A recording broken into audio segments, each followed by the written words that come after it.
It's hard to tell if we're straight. I'll put it on lightly for now and check we're straight.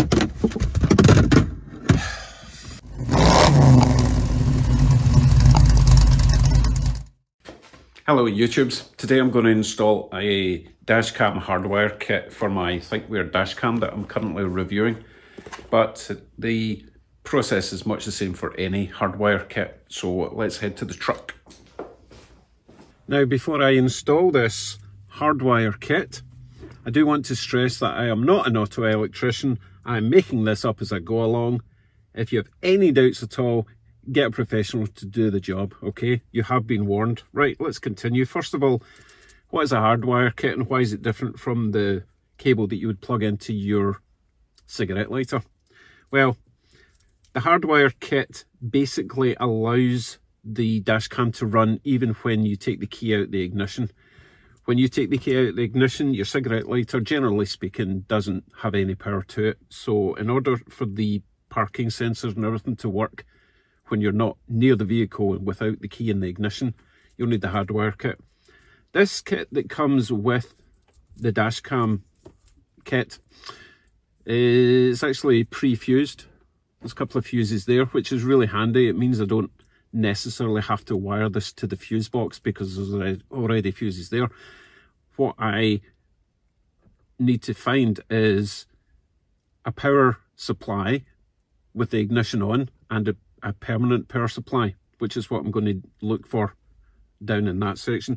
But the first thing I'm going to do is wire up the rear view camera because they're going to go in slightly different directions when they get to this point. Let me show you.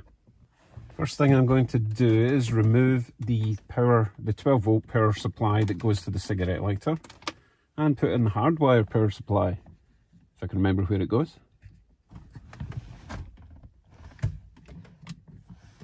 In there. Now, I'm going to feed these up, and from what I've seen, you can just tuck these cables into the headliner relatively easily. Seems to be a decent enough sized gap there. And I'm going to feed that all the way along to the corner. I really don't want any slack there. That was easy enough. Over to the corner now.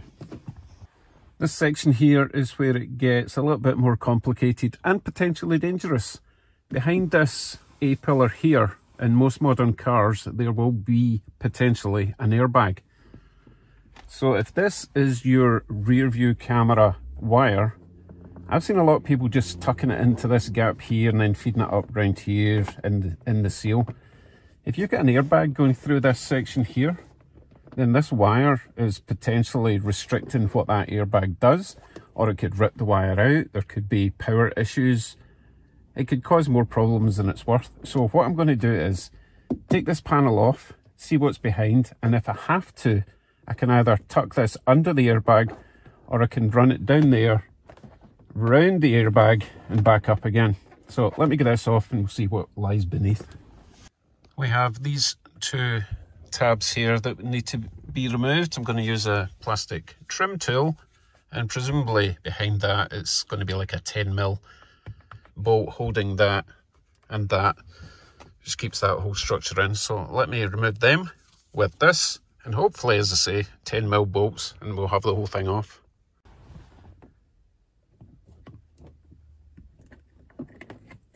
One down. It doesn't come all the way out, it's attached with a little tail.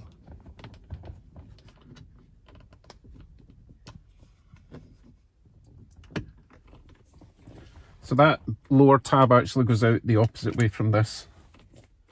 Right, let's see if I was right. Is it a 10mm? No, it's not. Oh, yes it is. Oh, and it really wasn't very tight at all.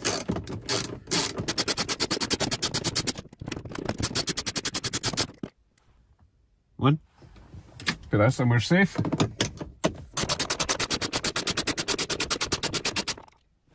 Two. Okay, let's see what this reveals. It should just pop out. There will be a bit of a rubber seal on the right hand side holding it in place.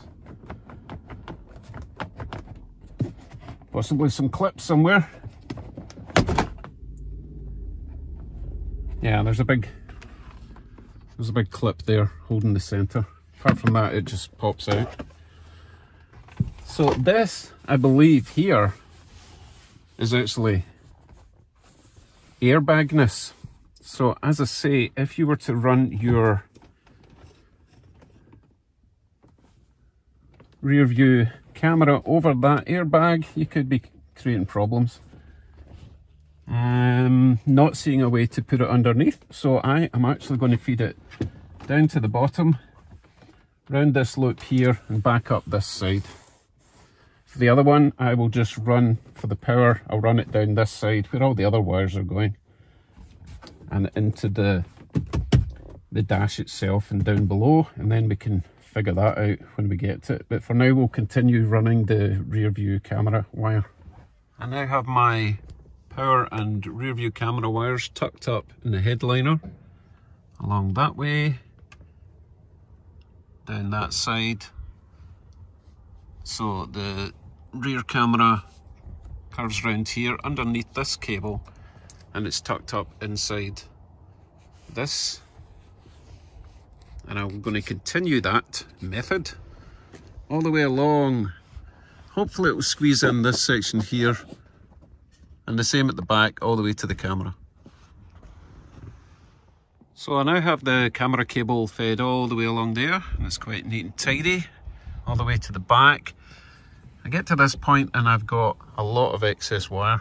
Now I'm going to try and pull this panel off and tuck this down behind this panel here, but I don't want to interfere with the seatbelt, obviously. So let me get this off. Hopefully it'll be the same deal. Take this little tab off here, maybe a 10mm, and pull this section off. Let's find out. So this time we have a Phillips head screw in there. So as I say, let me take that off and remove this panel. So I removed that screw and the panel does come out, but I'm not happy with all the electrical stuff down there, so I don't want to stuff all this cable down there. I think there's actually enough room to stick it up the way into the roof liner, so I'm going to try that. Obviously I've cable tied it, keep it as tidy as possible. Quite a lot of extra cable, but it is designed to go away over there. Right, let me get that stuffed in and get this panel back on. Panel back on, clip back in. That gap was already like that, so that was not my fault, but nice and neat install there. If there's any sections like that rubber seal, because this rubber seal is supposed to go over that plastic, and when you snap this back into place, the seal doesn't always know where it's supposed to go. So just run your trim tool down, flip that out, good as new. Okay, onto the front. Onto wiring the power then. So I need to find a battery constant, a battery from the accessory, and a ground or earth. I've got two options here. I could route all this to the front left of the truck, which is where the fuse box is, and piggyback onto another circuit, or I could find the power sources I need down here somewhere. Now I know I've got the accessory power going to the cigarette lighter or 12 volt socket, which I never use, so I'm not going to create any further drain on this. And also these are fused. Worst case scenario, if it overloads, it will blow the fuse in the fuse box in the engine bay. I think. Don't take my word for it. As I said before, I'm not an auto electrician. This is just the way I'm going to do it. And I have found a very nice local constant live. So let me show you where that is. Inside this upper glove box, we have a nice little light. And then I know it's constant power because the keys are nowhere near the truck. Press this, it goes off. When you open the door, it comes back on. So I can tap into that, and as I say, I never use that. As you can see, it's empty and clean, it never gets used, and if it does get used, it's only getting used very briefly. Now, you might be thinking, oh, I don't have that. However, you do have the wiring. I've been checking online, and the wiring for this little light does live down here somewhere. So you will be able to tap into that power. I'm guessing this light probably powers all the interior courtesy lights. So It should have a fairly meaty fuse in the fuse box anyway, because these are not LEDs. They draw quite a lot of power. Incandescentness. So in order to do this, I want to remove this, and I'm also going to have to remove the lower glove box to get access to one bolt which holds the back of this in place. So let me show you all of that. Inside the lower glove box, if you open it up, you'll see a little cord. This is obviously to prevent it from falling all the way down, but finger there, finger on the inside, pull it back the way, and that pops out and disappears into the dash, never to be seen again. Yeah, I need to fish that out. Next stage, press in this side and the same on the other side, and it should just drop down like so and fall out. I have no idea where that cable went. Oh well, maybe I didn't need it. Don't worry, I'll fish that out later. So this gives us access to the underside of the upper, and I can feel the bolt. It feels like a 10mm. So let me show you how we're getting this bit out. While I was figuring out how to remove this inner glove box, I noticed something which means we can't use that power supply. Watch this.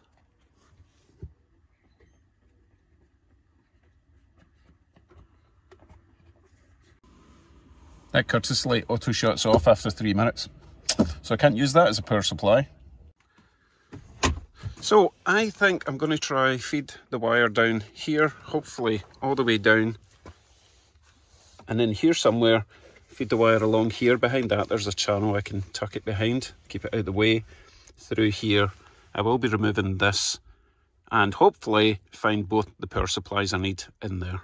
I'm going to use my flexible grabber to stuff this wire down that hole, and hopefully it'll come out at the right place.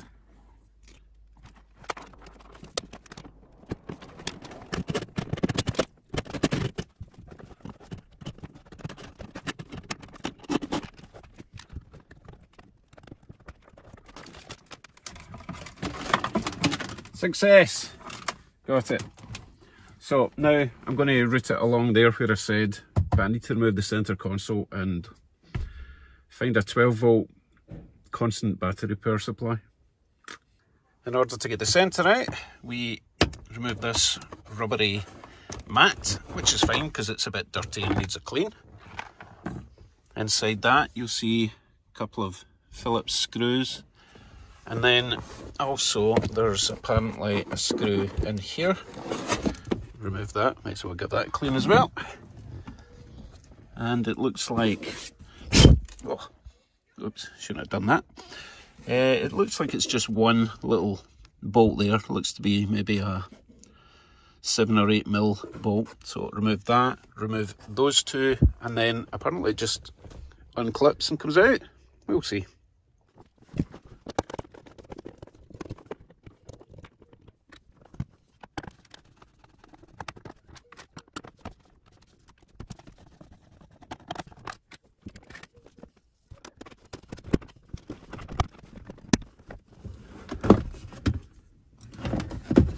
Easy peasy. Now remember, you've got your 12-volt socket plug still attached, so don't be yanking that until you've disconnected the cable. There's the plug there, there's a little tab at the bottom, squeeze that up, pull it out.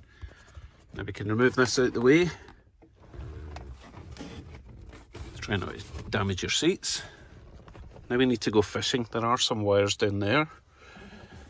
A little plug going back. I'm going to investigate and let you know where those wires go. They seem to go along here and towards the back. And hopefully there's a nice big thick red wire there. I'm going to find out what that is and see if I can tap into that. I have no idea what that is.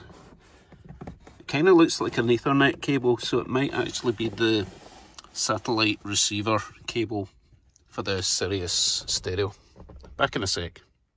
Investigation concluded. So this socket here appears to go down and into some sort of DC transformer, or a sort of step down, because it appears up here and provides a constant USB power supply here. So obviously it's not going to be 12 volts, I don't think, going into a USB, but it is 12 volts coming out of that red wire. Let me show you. It's always worth testing these things properly with a big voltmeter. So find a nice grounding point over there. I'm going to stick the positive into that red wire that I presume is positive, and I've got 12.51. While I'm in here, I'm going to check the cigarette lighter plug and make sure that is not live at the moment. It shouldn't be, because the key is not in the ignition. And that will be, presumably there is a red and yellow wire here. Let's try that one. Nothing. So while I'm here, I'm going to get the key, put the ignition on just to accessory, and see if that gives us power.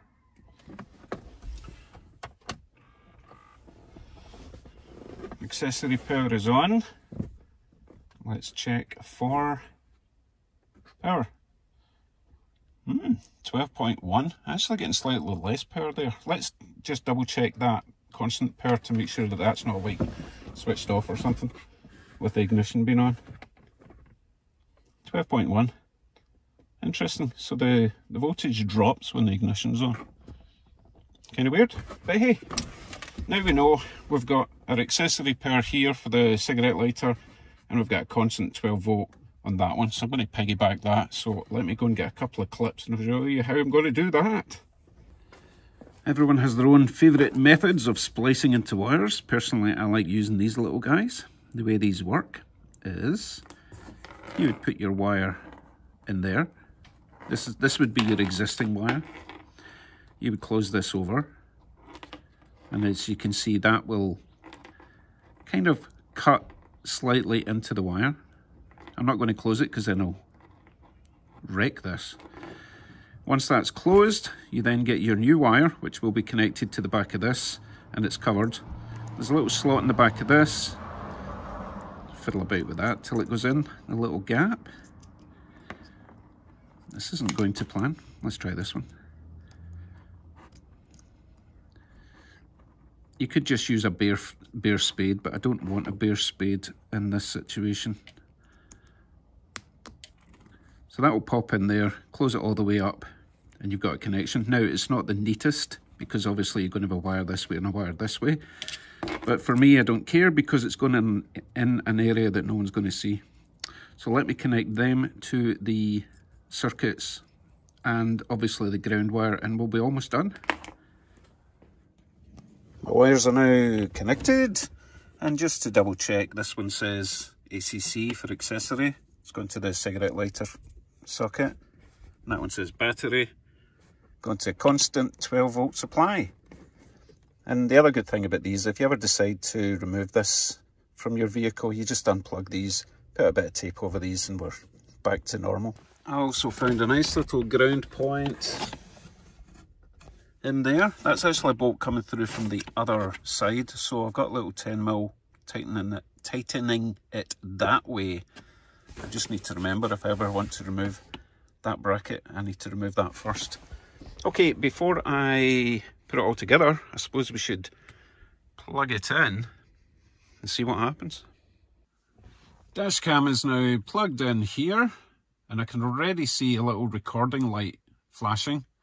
So presumably that means that even without the ignition on, I'm getting power up there and it's recording an incident because I walked into the truck. Excuse me. Let's switch on the ignition, and it should switch from the constant power to the auxiliary power, and I think it even tells me if there's been an incident. Let's see what happens. Ignition on. She is quite chatty, so give her a minute. During parking mode. Motion detection recording. 4 and event detection recording. 2 occurred. Continuous recording will now start. Connected to the internet. GPS connected. Wow, she talks a lot. Anyway, that looks like it was a successful power install. So I will now put all the trim back together and make sure it still works. Hardwire installation is now complete. Very tidy. The only visibility, the only sign is those wires there that disappear into the headliner. Nothing to see here, nothing to see here, nothing dangling down below, and obviously nothing in there. And the same for the back. Nothing visible except that tiny little wire in the corner. So I am very pleased with that. So that hardwire kit came with my Thinkware U1000. Link to the full installation of that dash cam up there and in description.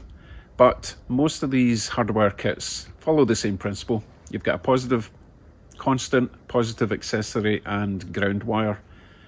If you've got any doubts at all, don't do it yourself, get a professional to do it. I have a bit of experience with car electrics. Not a huge amount, as I say, I am not qualified, but I think that's going to work just fine. Thank you for watching. I hope that helped some people who don't want to take it to a professional, like me. I mean, like a professional, not like, you get the idea. Anyway, thanks for watching, and I'll see you in the next one. Bye for now.